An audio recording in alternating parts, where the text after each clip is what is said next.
Hello everyone, welcome to Everyday Prelims series of Shantha Lakshmi IAS Academy. So in this video, let us discuss the topics of 1st of December 2025. First, we are going to speak about the Lycodon arvini, and second about the HIV or the AIDS, and third about the Commission for Air Quality Management, and finally South America continent mapping basic details. Coming to our first topic, that is the Lycodon arvini.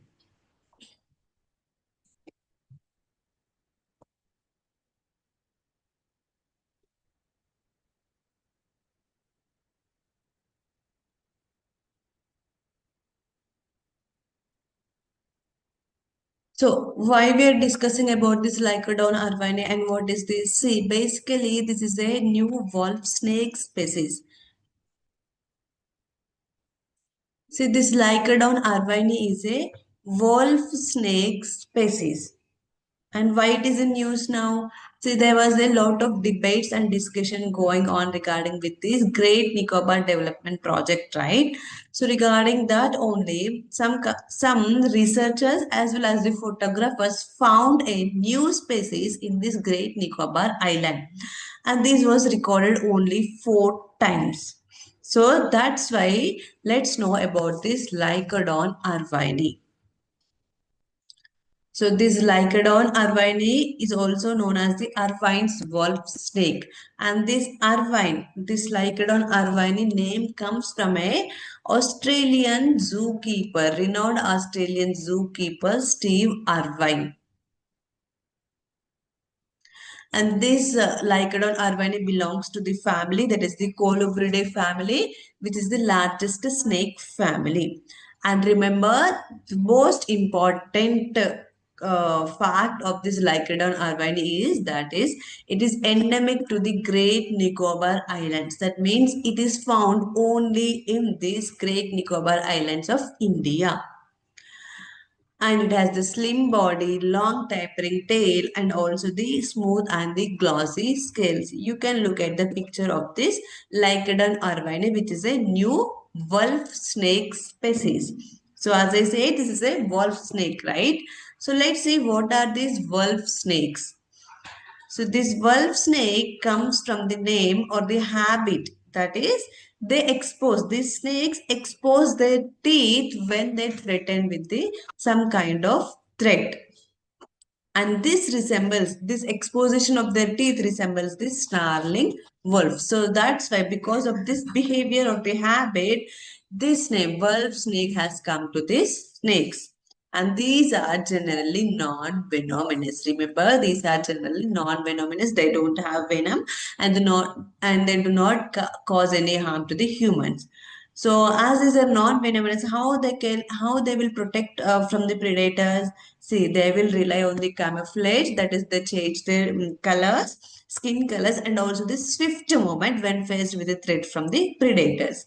And these are the nocturnal hunters. They are active during the night time, and they will feed on the small vertebrates as well as the invertebrates. And these snakes, we can recognize or identify these snakes from the other group of snails, that is, because of their large eyes. Relatively, these wolf snakes have the large eyes compared to the other snakes. Remember, this Lycodon arvini is endemic to Great Nicobar Islands. So, where this UPSC is specially concerned with all the endemic or the native species. And coming to our second topic, that is the HIV AIDS. So why we are discussing today is the December 1st. So it's the World AIDS Day. And the theme for this 2025 is the overcoming disruption, transforming the AIDS response. As we all know, that HIV stands for the human immunodeficiency virus, and it belongs to the retrovirus family. The retrovirus family means what they will do? Convert the RNA into the DNA by using the reverse transcriptase enzyme. So by using this reverse transcriptase enzyme, this retrovirus family converts RNA into DNA inside the host cells. So they will convert those retrovirus into the DNA, RNA into DNA. So now the cells will act according to the DNA only. And this HIV attacks and destroys the CD4 cells. So these CD4 are the CD4 T lymphocytes, which belongs to the white blood cells. So as we all know, these white blood cells help in building the immunity in our body, right? This is with respect to the HIV. Now, what is this AIDS? The untreatment of this prolonged cause of this HIV will lead to the AIDS, that is the acquired immunodeficiency syndrome, which is the final advanced stage of this HIV infection. So how this HIV will spread through the unprotected sexual transmission, and next the contaminated needles, syringes or other blood products. Next it will spread from the mother to child, and it will also injected by giving a drug also. And remember, these does not spread through touch, hugging, sharing utensils, mosquito bites, food, air or water. And what are the symptoms we can see from this? So in the early stages, the person affected with this disease will have the fever, fatigue, swollen lymph nodes. And in the later stages, it will lead to the weight loss, chronic diarrhea, and also the night sweats and the recurrent infections also. And in the final stage, that is in the 8th stage, that will lead to the TB, pneumonia, skin cancers, and the fungal infections. And all these diseases are known as the opportunistic diseases. So due to the weakening of the infection, so due to the weakening of the immunity in the body, all other diseases will arise. These are known as the opportunistic diseases. So this is with respect to the prelims perspective. Now you have to know from the mains perspective, you have to know what are the government initiatives or the measures which are taken up or going to take up to reduce or to eliminate this. And now coming to the third topic, that is the Commission for Air Quality Management. So this is basically a statutory body. So why we are discussing about this body right now? So we all know the worsening air quality situation in New Delhi, which is very severe or very poor by the air quality index, right? So regarding that, the last week before this NGT, the National Green Tribunal, this body, this Commission for Air Quality Management, as well as the CPCB, Central Pollution Control Board, has told that they are using the outdated old emissions data, and they are taking the actions based on that old emissions data. Now, based on that observation, the PMO, Prime Minister's Office, has directed this statutory body, CAQM, to expedite the work on a new emission inventory and the source apportionment studies. No, this is not the correct thing. Already the air quality is worsening in New Delhi. So now let's go and research and find out the new emission data, and according to that new emissions, the pollutant emissions, give the direction to the states. So let's see about this Commission for Air Quality Management. As we have said, it is a statutory body established under this Commission for Air Quality Management in NCR and the Adjoining Areas Act 2021. The adjoining areas are the Haryana, Punjab, Rajasthan and the UP. So this particular body will undertake action for the prevention and the control of the air pollution in the NCR as well as the adjoining areas. And this particular body has the composition. Now let's look into this composition.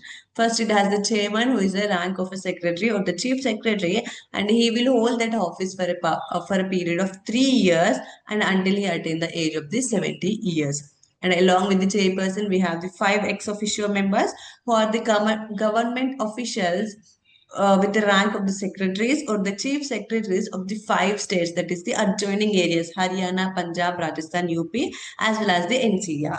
And next, the 3 full-time technical members and 3 members from the non-governmental organization, and also the technical members from ISRO, CPCB, the Central Pollution Control Board, as well as the Niti Aayog. So this is the composition of the CAQM.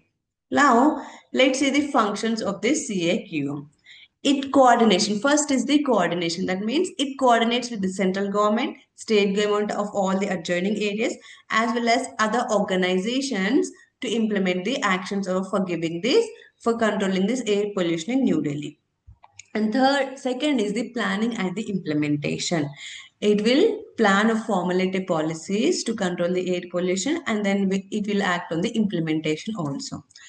Third is the research and monitoring. It will research the emission trends and also it monitors the situation in the adjoining areas and the NCR.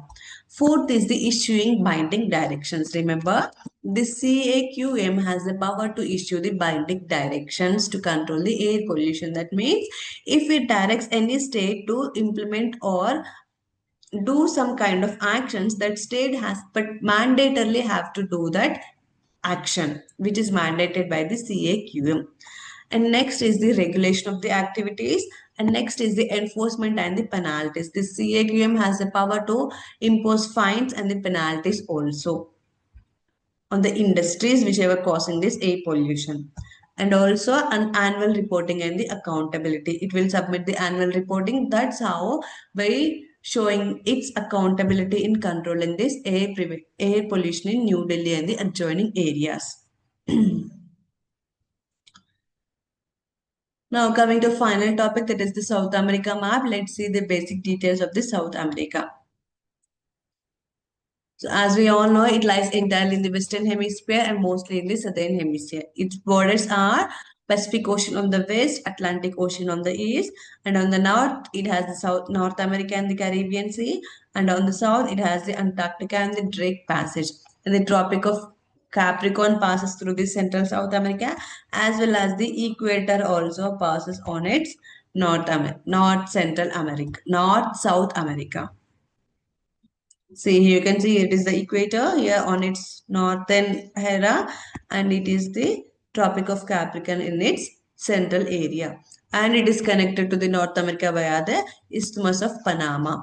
And it is fourth largest in area after Asia, Africa, and North America, and fifth largest in population.